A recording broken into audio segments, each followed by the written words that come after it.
Il paraît que les motards ne roulent plus. Moins de 4000 km par an en moyenne. Alors nous, à Motojournal, on a décidé de vous prendre par la main. Vous redonner l'envie de partir, de tailler la route. Au programme, un concours pour gagner une semaine de voyage au guidon de 3 BMW.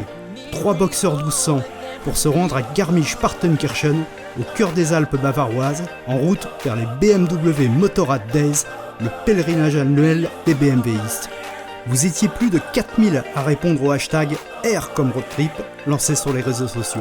4000 volontaires prêts à découvrir les flat twin BMW, le tout essence, bière, saucisses, moutarde, gîte, couvert, payé par la maison.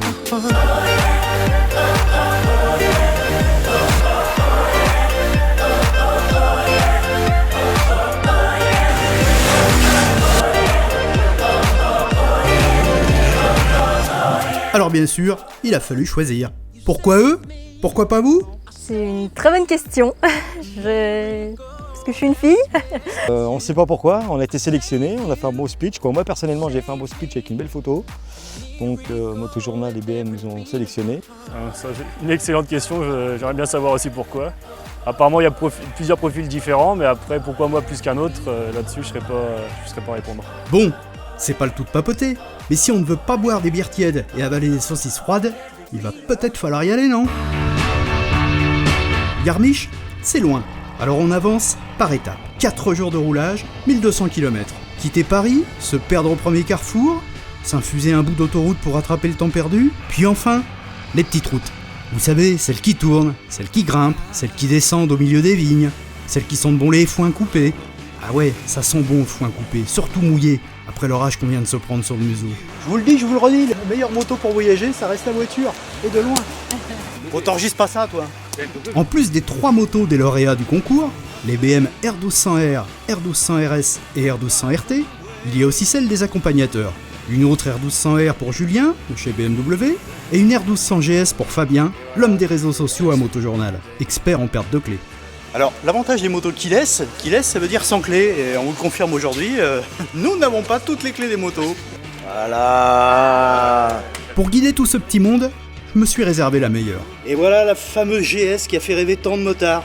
Visiblement quelques automobilistes aussi. Sinon, on vous conseille quand même plutôt celle-ci, pour les petites routes que l'on fait pour aller jusqu'à Garmisch. C'est quand même une arme assez redoutable.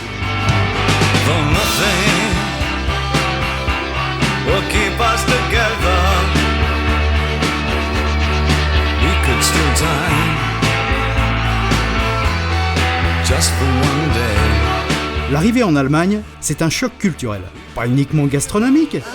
Je demande vraiment ce que c'est. Ouais, le chef m'a dit qu'il a des problèmes gastriques en ce moment. Mais aussi par la densité du trafic. Difficile de trouver des petites routes désertes. En revanche, tout est nickel. Bordé, calibré, surveillé. Et quand c'est marqué 80 sur un panneau, c'est pas 90, hein. Heureusement, quand on aperçoit ce type de signalisation sur le bord de l'autoroute, ça veut juste dire qu'il n'y a plus de limitation. Et là, c'est casse! À ce rythme, on s'est vite retrouvé au pied du Wirzeländer, le siège de BMW à Munich. Un impressionnant immeuble constitué de 4 cylindres, tout à la gloire du motoriste allemand. Mais nous, on s'en fout un peu, parce qu'en fait, des cylindres, on en a que 2 sur nos motos.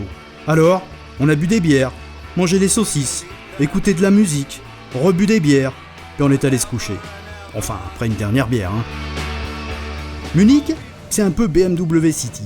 Face à la tour aux 4 cylindres, il y a le Welt, le monde selon BMW. Un showroom géant pour les picousés de l'hélice bleue et blanche. Plus intéressant pour nous, il y a aussi le musée BMW. Là, quelques pieds sous terre, 100 ans d'histoire s'étalent salle après salle. De quoi se replonger dans la saga des boxers, les célèbres bicylindres à plat qui font la renommée de la marque.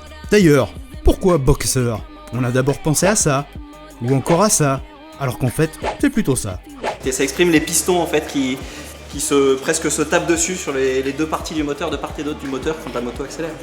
Tout est parti de là, en 1923, avec la fameuse R32, la première moto BMW. Un rêve de collectionneur à la valeur inestimable.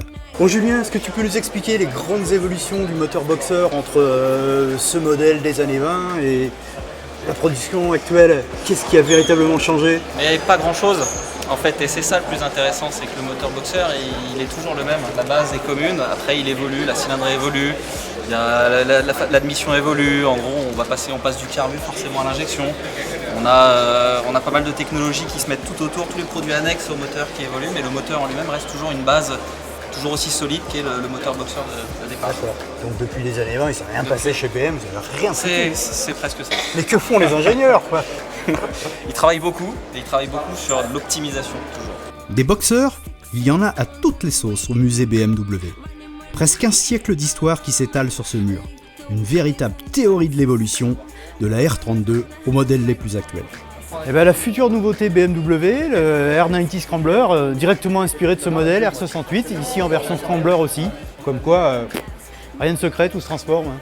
Parmi les modèles mythiques à moteur boxer, il faut bien sûr retenir la R90S.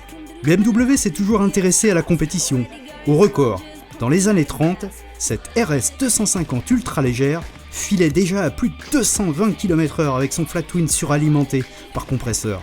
Il y a aussi cette extraordinaire WR500 turbo compressé, une moto fuselée comme un cigare et dont le record de vitesse, après 280 km/h, a tenu durant 14 années. Cette R90S mérite aussi le détour. Celle-ci a participé à la course de Daytona en 76. Et en l'occurrence, à la base, c'était une moto qui avait été développée pour améliorer la sportivité, l'image de sportivité de la marque. Et elle a gagné déjà en 76. Donc elle a déjà impressionné par ses qualités dynamiques et sa vitesse. Mais BMW n'a pas gagné que sur le bitume. Les moteurs boxeurs, eux aussi, ont imposé leur supériorité sur les rallye raids, dont le plus célèbre d'entre eux, le Paris-Dakar, avec Hubert Auriol et Gaston Rayet. Au bout de 2 heures à arpenter les salles et allées du musée, on a tout de même eu envie d'aller prendre un peu l'air, de voir les montagnes, les paysages de Bavière. Par l'autoroute, Garmisch est à peine 1 heure de Munich, si on met du gros gaz. Nous, franchement, on a préféré prendre le chemin des Sécoliers sur nos boxeurs. Filer à l'allemande, quoi.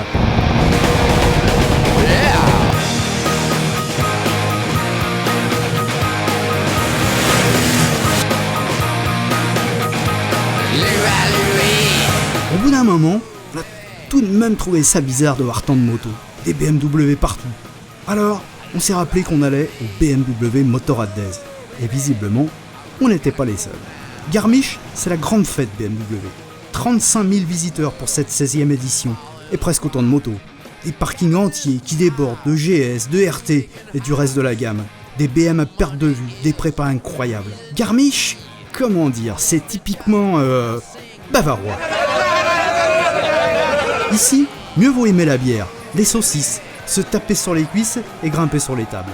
Du matin au soir, c'est la fête. Nous, on s'adapte vite aux traditions locales. Alors on boit des bières, on mange encore des saucisses, on papote autour des BM, on chante, on danse, on rigole, puis on boit des bières.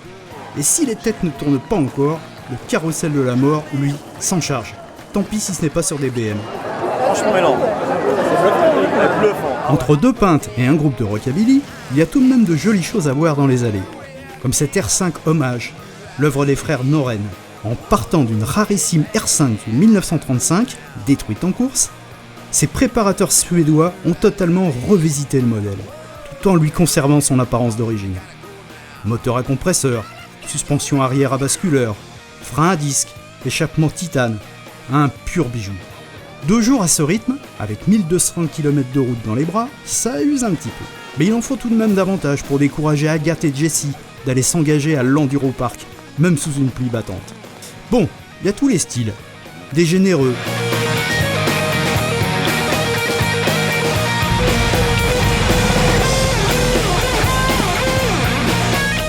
des plus sages aussi, comme Agathe, qui maîtrise tout de même aisément une R1200 GS, du haut de son 1m65, et puis d'autres qui rongent leurs freins, comme Jessie, qui aurait bien tenté un backflip si les Marshall l'avaient laissé faire. 4 jours de voyage, des souvenirs plein la tête, il est temps pour nos lauréats de faire le point sur ce road trip en boxeur, avant de s'offrir une dernière bière. Si t'en prends une, pour rentrer, c'est laquelle? Ah bah logiquement, c'est la RS. Qu'est-ce qui te plaît sur cette moto? Qu'est-ce qui te séduit? Au début, j'ai eu un petit temps d'adaptation sur la conduite, mais après, une fois prise en main, elle est vraiment facile, joueuse, et puis pour l'usage que j'ai moi en moto, c'est celle qui me convient le plus. La R1200R, parce que c'est vrai que j'ai plutôt l'habitude des roadsters, je suis plus à l'aise dessus. Elle est plus facile, je trouve, à conduire en dehors de la GS qui est vraiment cas à part. Pour le retour chez nous, plus rapide, et ça serait les RT, plus stable, autoroutière bien sûr. Par contre, pour le côté aventurier, on partirait vraiment sur la GS. Qu'est-ce que tu gardes comme souvenir de cet événement? Des très belles routes, des motos très agréables qui m'ont assez surprise. Je m'attendais à avoir plus de mal que ça à les bouger. Je m'attendais vraiment à des motos plus lourdes et plus hautes. Le festival Garmisch, là, c'est exceptionnel. Alors, l'humain, beaucoup. On a beaucoup apprécié l'équipe. Jessie et aussi Agathe. Ça, on s'est retrouvés vraiment sur des différents comportements motards et surtout sur différentes idées. Et puis le parcours, l'aventure oui, de tous les jours. Voilà. On était dans un rêve éveillé. Voilà. On peut peut-être prolonger peut-être s'il y a moyen, mais Tout se négocie.